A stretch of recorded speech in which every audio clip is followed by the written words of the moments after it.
Hello, this is Dan Curry from the Deeds of God website, continuing on with the 6-day series. And today the discussion is how the form of a human may be something of a chronometer, showing the passage of the centuries, or at least the succession of the empires, and how the human pelvis may represent Rome, and how, looking at the pelvis as possibly representing Rome, we can find occurrences or images that suggest occurrences that occurred during the time of the Roman Empire's flowering, and which were crucial Christian occurrences. To begin, this is a picture of a colossus. The prophet Daniel, from the book of Daniel chapter 2, was a young man held captive in Babylon, being trained up as a wise man, as were some of the bright young men from all of the cultures that ancient Babylon conquered. He had 3 friends that were also being trained, Shadrach, Meshach, and Abednego. And the 4 of them were going through their training when a terrible thing happened to King Nebuchadnezzar, the ruler of Babylon. He had a dream, a nightmare. It terrified him. And when he woke up, he demanded that his wise men assemble, and he said, "I need you to tell me what dream I had and then what its meaning is." They told him, "Oh, sire, nobody on earth's ever been asked to do anything like that. You tell us the dream, we'll tell you what it means." But he was committed to the idea that if they were indeed anything special, they'd be able to tell him both the dream and its meaning, and if they did both, he would be able to believe their interpretation. They could not. They kept telling him they could not. So he became angry and ordered that they all be rounded up and executed. This would have included Daniel and his 3 friends, the Hebrews from Israel, conquered Israel, and this was about 600 BC, that were being trained up as wise men. So Daniel went to the captain and said, "What is this about?" And the captain explained the nightmare and the interaction with the wise men and Nebuchadnezzar. And Daniel said, "Well, please, let me see the king." So he was allowed to see the king, and he obtained the right to have a little bit of time to consult his God, which he did. Daniel prayed to Yahweh, and his friends all prayed that Yahweh would answer because their lives depended on it, and God our Father, Yahweh, did. And he told Daniel the king's dream, and he told Daniel the meaning of the king's dream. Daniel was ushered into the king's presence, and he started out by saying, "I'm nothing special. I don't have greater powers than your wise men, but there's a God in heaven who knows all these things, and he has told me." So Daniel begins, he says, "You were in a plain, some open outside area." I'm paraphrasing. "You saw a giant colossus, a giant metallic figure in front of you, and it terrified you. Its head was gold. Its arms and chest were silver. Its middle section was bronze, and its legs and feet were steel, or iron, except that at the feet clay began to be mixed with the iron. Clay and iron that were not blended, but just interposed between each other. In other words, 2 peoples that did not exactly mix, I guess." Anyway, the sight terrified the king in his dream, but as he was watching, a rock rolled off of a mountain. It was not cut by human hands. It fell and it smashed the feet of the colossus, and cracks went all up it, and it fell to dust. But then a great wind blew the dust away, leaving the rock, which grew and grew and grew until it filled the entire scene. And the king heard that, and he knew that Daniel was special. And he realized, yes, that's my dream. So Daniel went on. "This is the meaning of the dream, O king. The golden head is you, your empire, the greatest the world has known." He goes on a bit about it. Then he says, "Following it will be an empire that's not as great, typified by silver." Well, following Babylon, as it turned out, were the Medes and the Persians. Daniel said, "Following that empire will be an empire typified by bronze." Well, following this Medes and Persians' great empire was the empire of the Greeks. Then would come a fearsome kingdom, typified by iron, terrible kingdom. Well, Rome followed the Greeks, and Rome crushed everybody. And, there was an Eastern and Western Roman Empire, and there is a division here. I don't know if it's supposed to be interpreted that way or not, but the iron ran down to the place where the feet were. And in this period of time, I think we Christians would say that this rock is the Messiah, and we believe it's Jesus.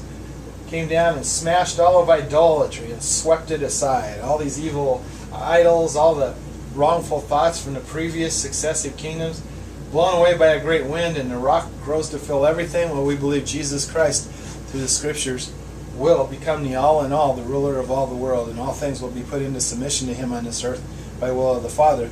And as 1 Corinthians 15:20 says, it's just so Jesus will turn around and hand it to the Father so that the Father can be all in all. But that's far in the future. So I'm saying, yes, this is the Roman Empire according to that vision.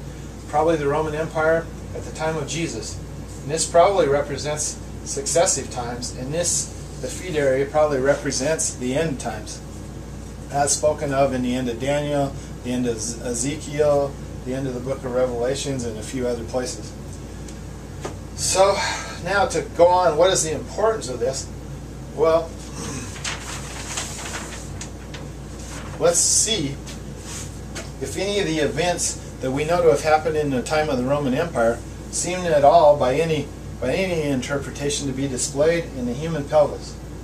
To begin with, I think one is that this almost looks like a scepter. It's our spine, the end of our spine, and then our sacrum and our coccyx. But it's where our spine terminates. It looks sort of pointy, but it looks sort of fancy.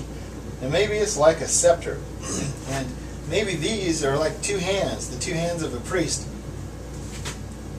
holding a wafer of bread over a cup of wine, because our bladder happens to have been built into us right there. A bladder is the color of wine somewhat on the outside, and actually has deposits of fat on it that are quite decorative looking. They're really quite strange looking, almost fancy looking. I've seen some pictures anyway of real bladders that showed the most interesting fat deposits on them, almost like it was decorative. I don't know what that means, but reddish, because some of the religions, like Catholic, for instance, will use wafers of bread, and if this was a circular wafer seen edge on, and priests do dip them in wine in some of the churches, and take them as the act of communion. Well, the rite of communion was one of the most important occurrences in the early Christian church. I mean, Jesus taught his disciples, his apostles, how to do communion, essentially. To share bread, share wine, the blood he shed being typified by the wine, and his body broken for the sins of men being typified by bread.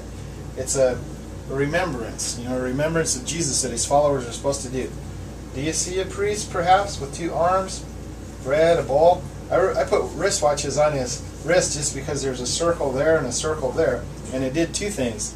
Although, of course, this could be entirely wrong, but if it was right, that could be referring to a changing of times, or a different times on the east and the west, or it could just be something that's made to look like a watch, so we'll think of hands and maybe get a hint that this is typified here.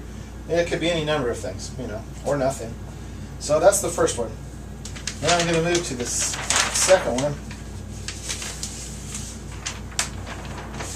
You can say that a spine can look like a scepter, but it can look a little bit like old spears.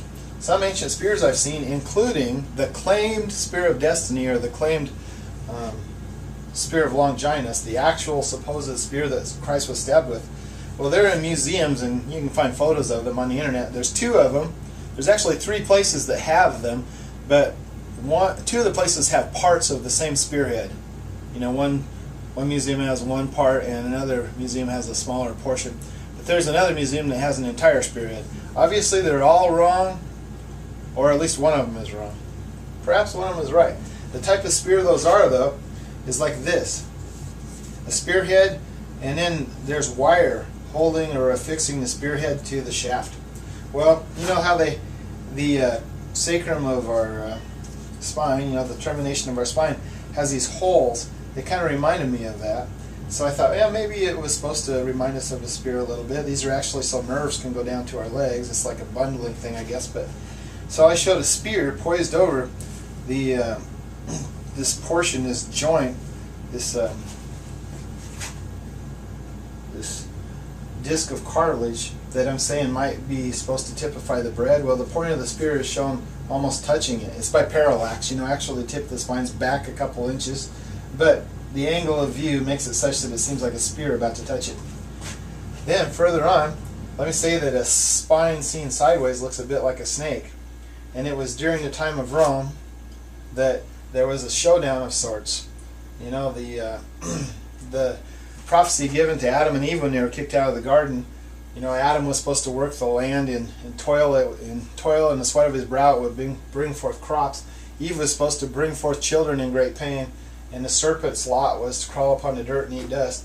Well, there was also told to Eve a prophecy that she would have a seed, and that the serpent and the seed would be at odds, and the serpent would strike his heel, but he would stomp its head. Well, the showdown between Christ and the serpent, which represents death, occurred in the time of Rome when Christ was crucified. You know, the serpent did strike his heel, so to speak. Let's say a nail was driven through his heel, and he was killed on the cross also.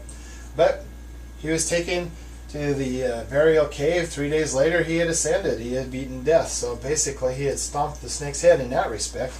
And so maybe that's when that showdown took place, in the Roman era, which may be typified by a spearhead poised over the bread.